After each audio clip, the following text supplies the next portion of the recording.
So I woke up this morning at like 2 a.m. Not like 2 a.m. It was literally 2 o'clock in the morning to something on my face, which kind of makes sense as to why I woke up, right? Because wouldn't you? And that something is called Gizmo, Soap and Clay Kidlet number two's cat. And she had cuddled herself on my face and then proceeded for like the next 3 hours to kind of like pace back and forth on me and go into the crook of my arm or my neck or my face again, all the while kneading me with her little paws. And so she's like kneading the blanket, kneading my arm, and kneading my face, which was super wild because like those things have claws.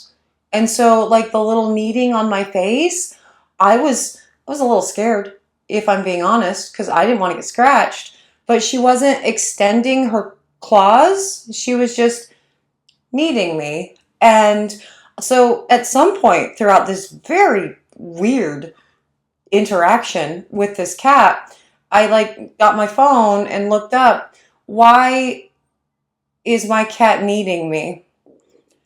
And from what the interwebs said, it's their way of showing affection and that they love you. And I read that at like, 4 o'clock in the morning when it's time for me to get up. But it made me so happy that I was like, oh, she loves me. And I didn't think cats loved anybody. And she did that. And so I stayed with her and laid with her for another hour because after having read the things on the interwebs that said, that's why cats need you, I wanted to stay and experience that a little bit longer. So if that's not true, don't tell me in the comments because that just made my heart, which is already big, gigantic. I did not know cats did that, and that was cool. And we're not making a cat soap today. That was just how my day started, and it was pretty awesome, actually. So I wanted to share it with you. I will tell you all about what we are doing in just a minute, but before I do, hello, I am Mrs. Soap and Clay. A cat loves me. Let's make stuff.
How's it going, sudsers? Welcome back to the channel. You are at Soap and Clay, where we make all the soapy things, and you are here for day 125 of 365 days of soap.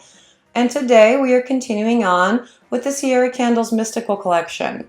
Now, as I've said in videos past, the Cierra Candles sent me some sample sizes of these scents, and I think she just had to have known how much I was going to love them. I'm so glad she sent them through because love them I did.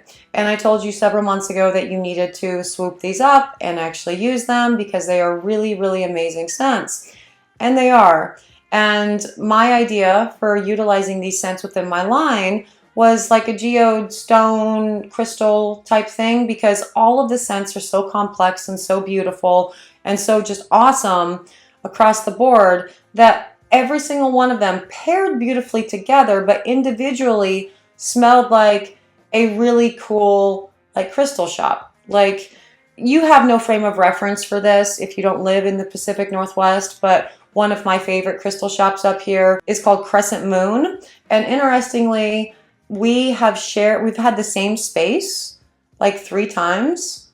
They're just 5 years ahead of me in their journey. It's been very cool. I love that shop. I love going into it. And so every single one of these scents totally reminded me of that. And that's a happy place for me. And so I wanted to kind of capture the stone version of that, the crystal version of that, the crystal, you get it, whatever. And so with this line, I've been playing with different clays and the scents themselves for their discoloration, but also the color of the clays to really create kind of epic stone themed soaps for the fall line. So today we are continuing on with that, and we are working with Burning Soul from Cierra Candles, which is said to discolor to a light tan, but I'm going to not believe it, and I'm going to try to keep this bar white. So let's go to the pour, and we will talk more about it there. Okay, we are on to the fourth, right? Burning Soul. And the vanillin content in that is 0.48. And, you know, we are going to, well, first, I liked the little embeds yesterday so much, the little stone looking things, that I decided to make more and really pull this theme into this bar by using, you know, more of the little stone crystal things that I put on top of yesterday's bar for the midnight crystal, definitely a crystal. And so I will be incorporating these into the actual batter itself. Now, continuing on with a theme, a good way to do that is to, you know, really take a piece from one soap or one product and pull it through to another or through the entire thing, be it a scent, be it a color, you get it. Well, I mean, maybe you don't get it, but I think tomorrow we're actually talking about holiday scent and theme things. So we're going to be doing that. Anyway, continuing on this beauty and simplicity stuff for the Mystical collection, because they have all been very beautiful bars, and for the most part they have relied on just the coloring of the discoloration of the scent or the discoloration with the clays to really drive this point home. Now this one is no exception, so we'll be using copious amounts of kaolin clay in this. And the soaping notes on this particular scent, the Burning Soul, says no acceleration or ricing, discolors to a light brown. And so this is the only thing that I'm going to put into this. It is just going to be the kaolin clay and mixed in a lot of water. So I'm hoping to get, again, more glycerin rivers, more of that polished stone effect, or that tumbled stone effect rather, and see what kind of discoloration we may or may not get from the scent itself that may come out. So this is what we're doing. It's essentially going to be, in theory, a white bar that might discolor to a light brown. And so, yeah, I'm pretty excited for this one. But, you know, again, this is a short and sweet one. I love the beauty and simplicity for this whole line. Okay, and on to the pour. Let's look up this on Cierra Candles and see what it says for the actual scent notes. My watch is telling me to breathe. I'm breathing. I'm always breathing when it tells me to do that. It says a leathery scent with pervading fruity and woody nuances. Scent notes of fruity, spicy, ylang, jasmine, freesia, orris, vanilla, leather, wood, ambergris, animalic, musk, and moss. Wow.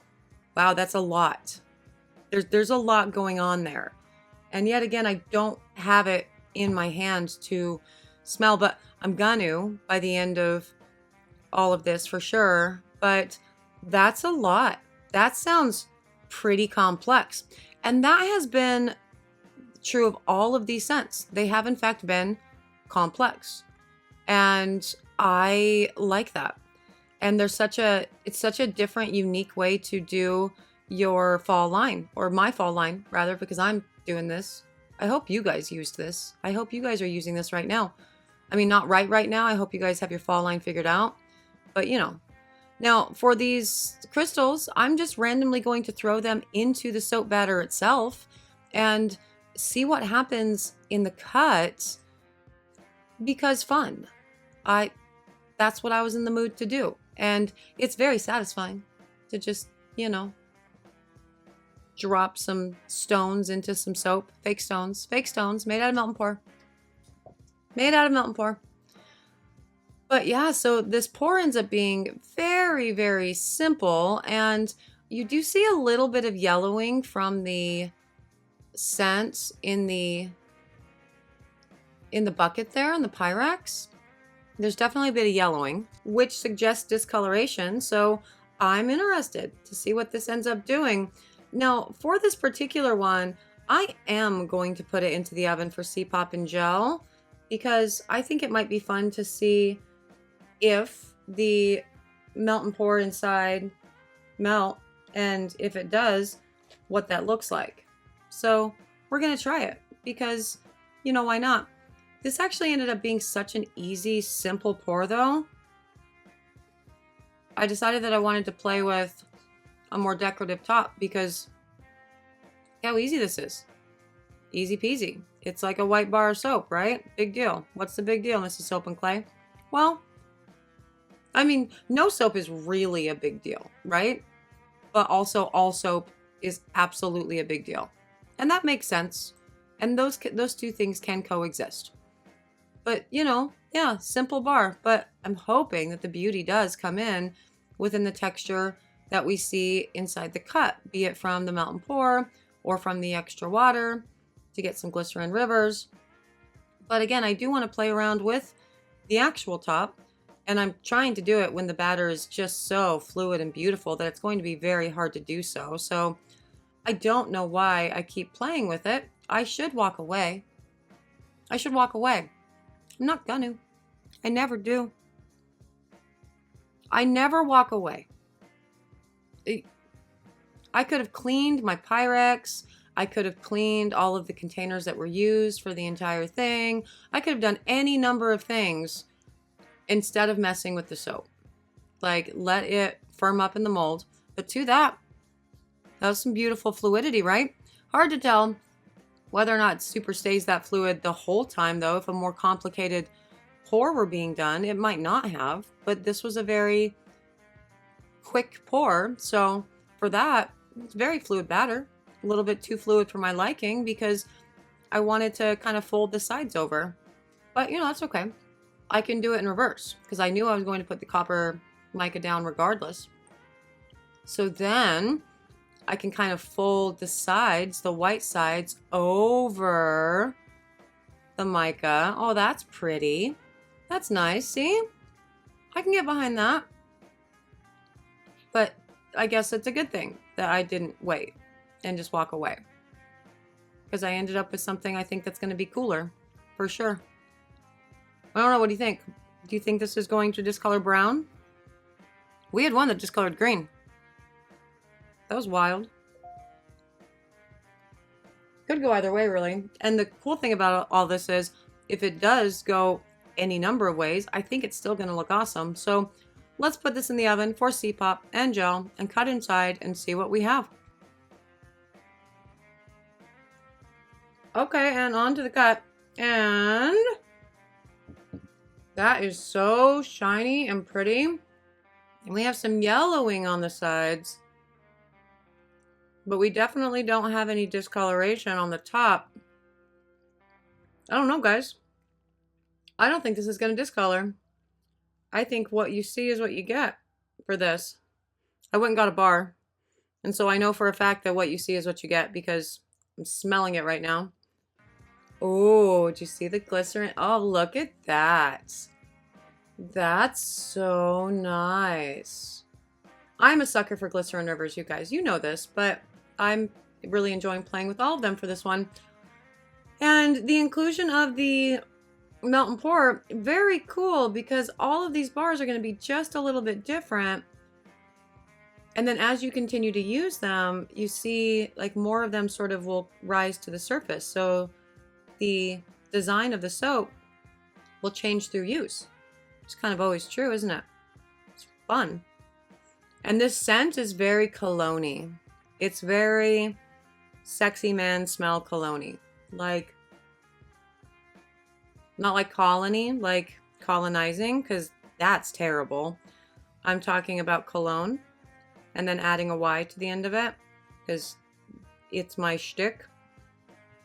But no, it's very much a cologne scent. It is very, very delightful. Oh God, that's nice. I would call that the most masculine one. Again, whatever that means, in the whole line so far. So yesterday's would be a unisex for sure, but more kind of hippie. You definitely smell the patchouli. And the second bar, definitely unisex, but you do smell the vanilla in that. And the first bar that went green, oh God, that's just nice. It's just nice is what it is. Also unisex. I think this one here would be the most male type. Again, whatever that means. We need to come up with better ways to like term our scents these days instead of masculine and feminine, don't you think? I think we should do that. But yeah, no, that's all 4 of them are going to be together. But I will have done a weird swap out by the time all 4 of them get onto the thing, because reasons. So it's coming right now. Gotta get the 4th one. Yeah, oh, there we go. Cool, because that was yesterday's footage. But that was a really beautiful bar, really beautiful pour, a very fun pour, and it yielded a really gorgeous bar of soap. That is perfect for the fall line. Nice to get the white involved in all of this too. That is day 125, Burning Soul. I super love this soap. I have loved all of the soaps so far. They've all been so stunning, so beautiful, and this one is no exception. The actual scent performed beautifully in soap. It stayed so strong and so lovely after saponification, and the cured bars did not discolor. They are still white, and they still have all of those beautiful glycerin rivers, and just really adding interest and like just a bit of cool to the bars. And so for that, I'm in love. And I'm allowed to be in love with my own soaps. So yes, if you are interested in this soap, you can't get it yet. You know the drill. I'm not done with this line yet. I'm having too much fun. But you can get other stuff at soapandclay.com, so go check it out. Place an order. That would be epic. Thank you. If you're interested in seeing what else we do, not only for the Cierra Candles line, but the holiday line and the recipes and the deep dives and all the things, you know the drill. Subscribe, comment, share, help the channel continue to grow, because that's what keeps me motivated in doing the things. For my sudsers, who consistently do all of those things, you're what keeps me motivated in doing all the things. Daily content is a lot. Adding the deep dives and all the things has been a lot more. But I have loved every second of it with you. So thank you so much for joining me for another round of 365 days of soap. I'm out of here for today, but I will see you guys all again tomorrow for another round of soapy fun. Bye.